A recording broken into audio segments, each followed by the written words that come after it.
If you're looking for a meatless dish to make this week, this Lebanese Maghmour is for you. I started out by cooking my chickpeas. I did soak them overnight and then I cooked them in my Instapot for about 5 minutes, but you can definitely just use a can of chickpeas instead. Then I cubed up my eggplant, tossed with a little bit of avocado oil and salt, and then cooked in my air fryer for about 20 minutes.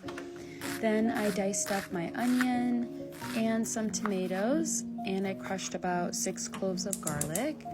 In a medium pot, I added some olive oil, sauteed the onions until translucent, then added the garlic, sauteed for another minute or so before adding my tomatoes. Once they've gotten a little soft, seasoned with salt, add the tomato paste, and then add a little bit of water, and I did add a half a jalapeno for a little spice. Let that simmer, and then add the chickpeas.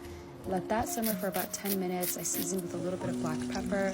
I did feel like it dried out, so I added a little bit more water before adding my cooked eggplant, and then serve with pita bread.